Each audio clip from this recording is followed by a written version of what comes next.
toujours dit qu'en fait, je fais cette formation non pas pour être salarié, mais pour être gérant. Gérer mon entreprise. J'en avais marre du salariat. Je n'étais pas trop bien informé sur le rachat, voilà. Du coup, j'ai préféré aller faire une création. Limite, je me suis dit, je me lance dans l'aventure.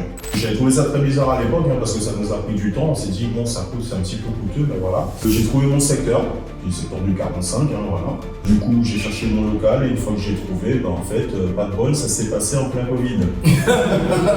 Pendant que je fais mon agrément, encore pas de chance, il y a eu ce couvre-feu.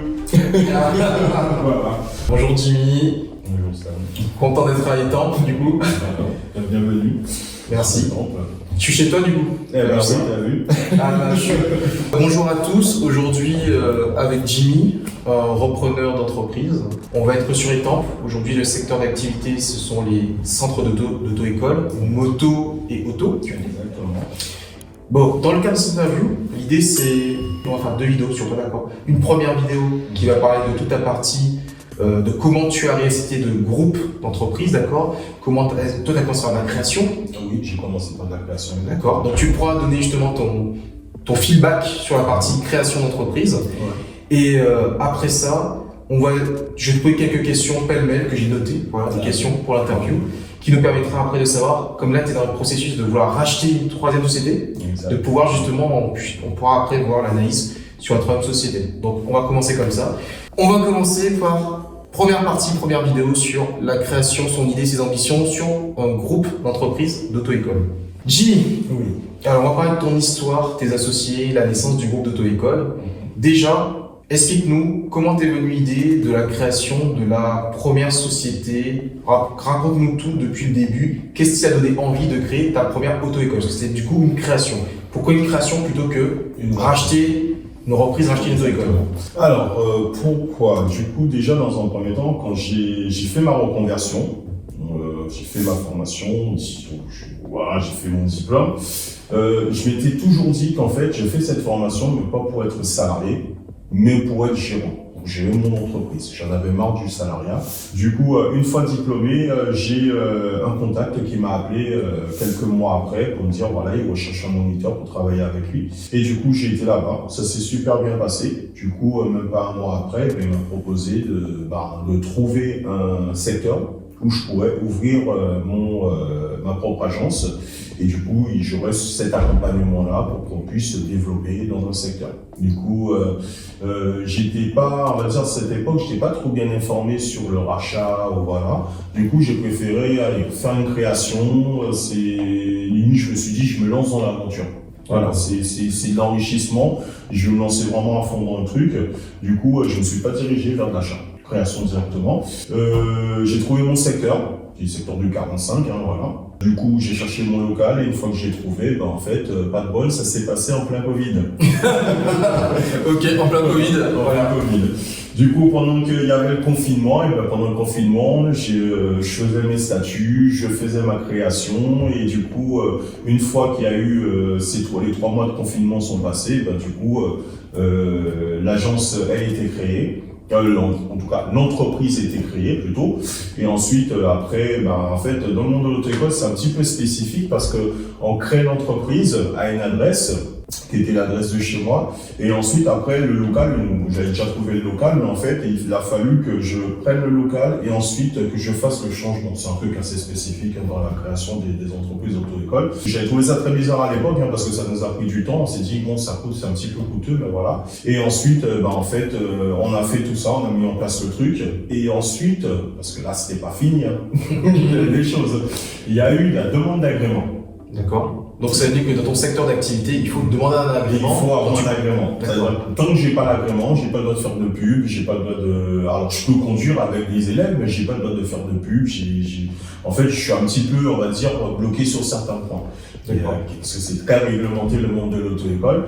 Et j'ai fait ma demande d'agrément, il faut attendre 3 mois pour avoir un résultat. Okay. Mais il se trouve que pendant que je fais mon agrément, encore pas de chance, il y a eu ce couvre-feu. Voilà. Du coup, on pouvait pas, les rendez-vous, c'était très compliqué avec la préfecture.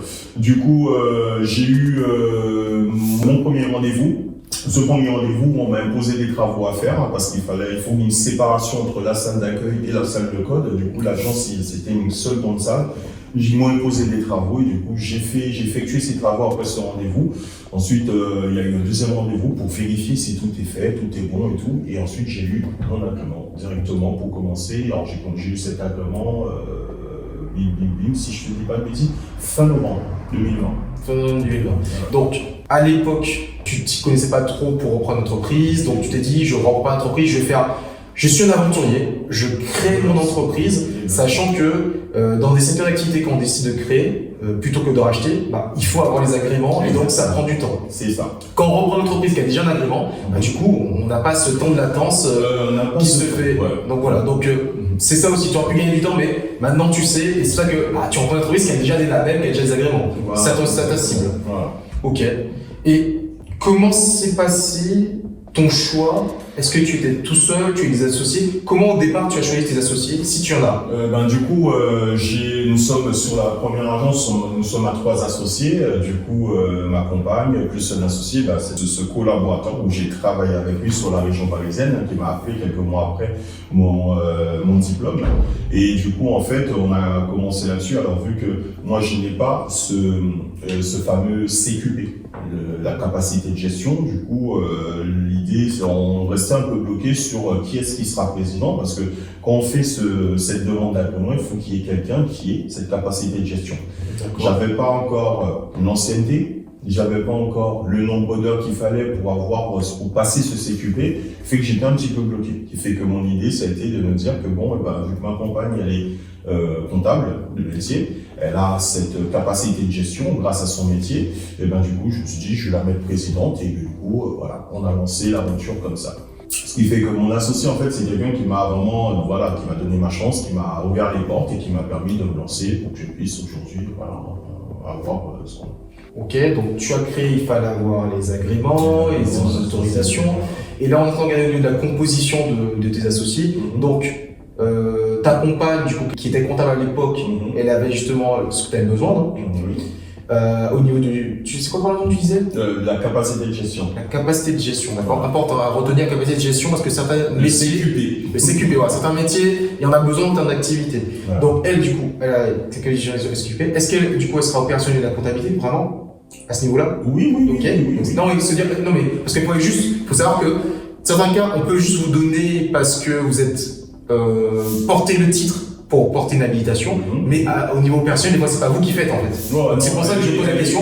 Est-ce que opérationnellement, elle l'a fait aussi dans la société en fait? Exactement, elle travaille dans la société, elle est la comptable de la société, en tout cas qui gère cette partie comptabilité. Et du coup, on travaille avec un cabinet d'experts comptables qui nous suit, qui certifie nos comptes. Du coup, en tout cas, c'est elle qui est ce cerveau de cette partie de comptabilité. Donc, comptabilité administrative, c'est ta compagne pour le pôle comptabilité administrative, c'est elle. Voilà. Toi, c'est plus le pôle opérationnel au niveau de tout ce qui est terrain, pédagogie, même un peu commercial ou pas? J'ai pas eu le choix que de m'adapter, de rentrer dans le tas, parce qu'en fait, quand on fait la formation, on nous forme avant tout pour être moniteur. Oui. Et en fait, quand j'ai travaillé sur la région parisienne, je me suis rendu compte que j'avais vraiment ce côté très humain, très proche de mes élèves, toujours là pour de bons conseils. Et je me suis rendu compte que j'ai dû en fait commencer à me mettre un peu dans ce côté aussi commercial. Parce que vu que j'ouvre mon agence, en fait, je vais devoir, apparemment, je serai seul au bureau et il va falloir que j'accompagne mes apprenants qui viennent s'inscrire chez moi, qui fait que oui, j'ai dû me former là-dedans. Je me suis formé certes peut-être tout seul avec l'expérience, mais j'ai dû passer par là. D'accord, donc gestion administrative comptabilité, c'est ta compagne. Toi, c'est la partie commerciale et la partie opérationnelle au niveau du tout ce qui est enseignement pédagogique, d'accord, et moniteur d'auto-école, auto maintenant. Et ton autre associé, du coup, lui, c'était quoi sa partie? Est-ce que c'était plutôt que de la partie financière, donc il a investi, est-ce que cette partie-là, ou est-ce que il t'appuyait sur la partie opérationnelle, moniteur ou commercial? Ou est-ce que lui, il m'a apporté ce côté de connaître déjà la gestion d'une auto-école, comment ça se passe exactement dans une auto-école. Il était aussi un peu l'investisseur en majorité, il m'a aidé sur les débuts, parce que quand on fait la création de l'entreprise, on a le local et la demande d'agrément, et en fait, dans ce moment-là, il faut payer les loyers, il faut payer les charges. En plus, quand on fait cette demande d'agrément, il faut qu'on ait déjà un véhicule qui soit là. Fait qu'on paye un véhicule qui est là, qui dort, et en gros, voilà, ce sont des frais qu'on a pendant un certain temps. Du coup, il a été là pour ça, pour cette partie financière, et surtout que il m'a aidé aussi sur aussi l'aspect qu'on a eu l'agrément et qu'on a commencé, où vu que les agences de Paris étaient surchargées d'élèves qui étaient en attente de date d'examen, ben, ça nous a permis d'avoir des clients tout de suite qui ont pu commencer et enchaîner directement à la formation.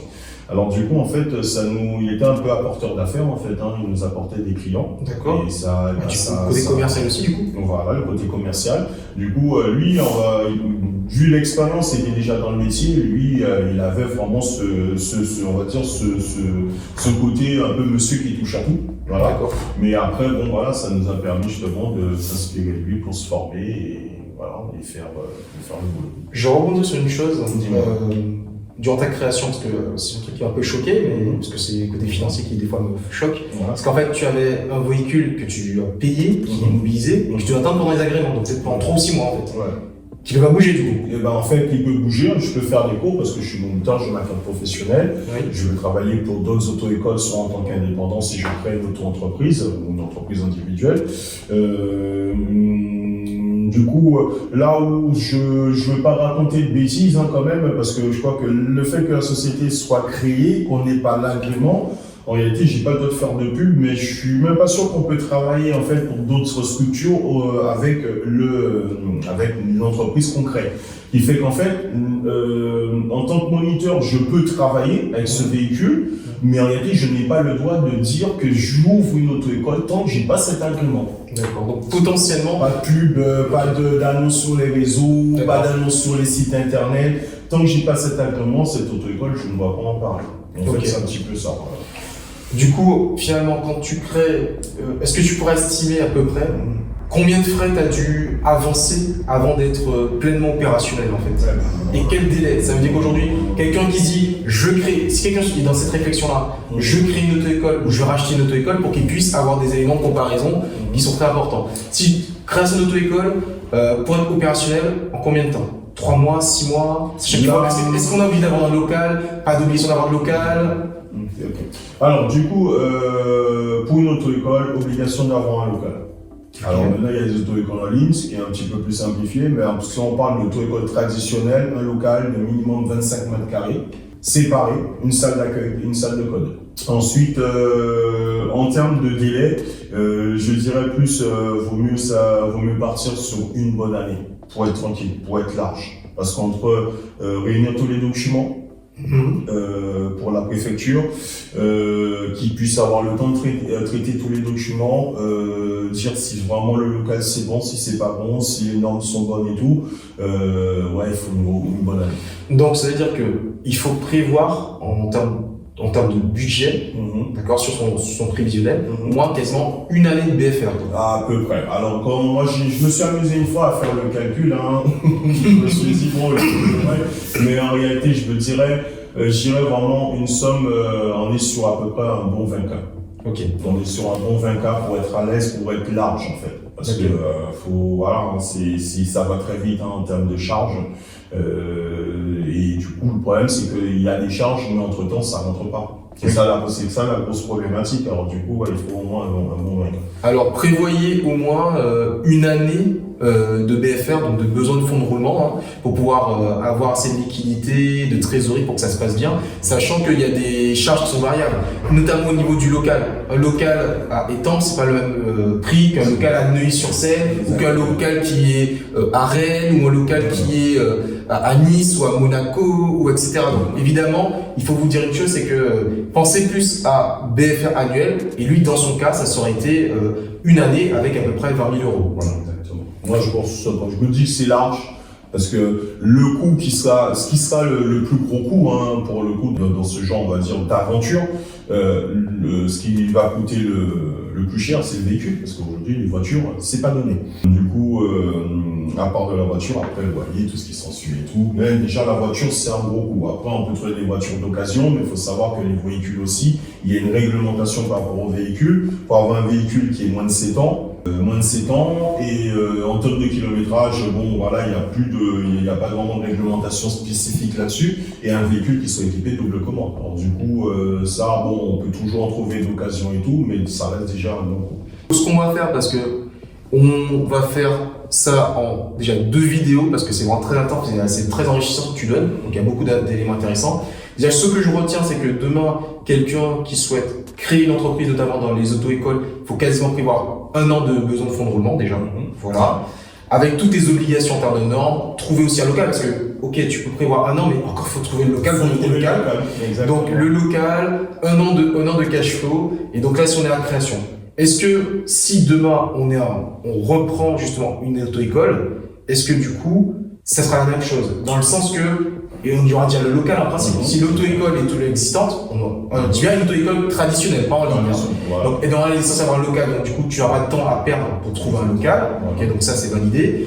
Du coup, vu qu'il a les agréments, tu n'auras pas de temps à attendre au niveau de ça, donc du coup, c'est quoi, opérationnel quasiment dès que tu rachètes en fait. Et ben, dès que tu rachètes opérationnel, mais bon, faut prendre en compte qu'il y a toujours cette histoire d'agrément qui revient, qui reprend le dessus. Parce que l'agrément, ben, certes, il y a un agrément qui est en cours, mais l'ancien, on va dire, gérant va bien préciser qu'il arrête, qu'il y a un repreneur. Du coup, va falloir faire une demande pour faire le changement de nom de l'agrément. Alors ça encore, pour le coup, j'ai pas, je suis en plein dedans, je suis en train de découvrir, mais de ce que j'ai pu comprendre, c'est pas quelque chose qui est vraiment, qui est très problématique face à une création. On fait une création qui prend un peu plus de temps, parce que du coup, l'auto-école est déjà connu, les normes, ils savent déjà que c'est déjà bon. Il y a pas mal de paramètres, en fait, qui sont déjà, on va dire, qui sont déjà connus auprès de la préfecture pour pouvoir mettre en place ce changement très rapidement. Alors du coup, je n'ai pas précisément le délai exactement,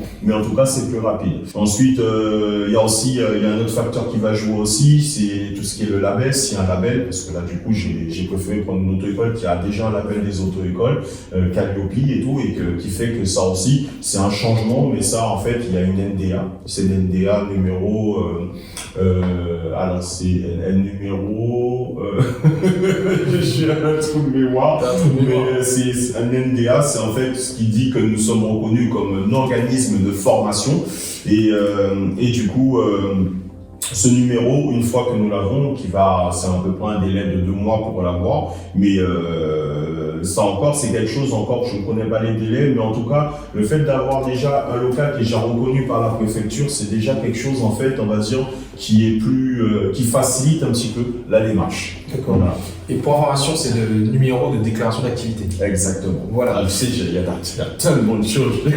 En tout cas, ce qu'il faut retenir, c'est que aujourd'hui, là, il a eu le choix de créer son entreprise en auto-école. Aujourd'hui, il a le choix de reprendre ton entreprise en auto-école. Et forcément, gain de temps, économie d'argent, et forcément, ça permet de pouvoir avoir aussi déjà une clientèle qui est déjà existante. Exactement. Voilà. Écoute Jimmy, on finit cette partie-là. On vous retrouve dans une prochaine partie, dans une seconde partie. Elle sera mise en commentaire ou dans le descriptif. Merci de commenter, de liker, de vous abonner et de mettre la petite cloche pour la prochaine vidéo. À plus tard, merci, au revoir.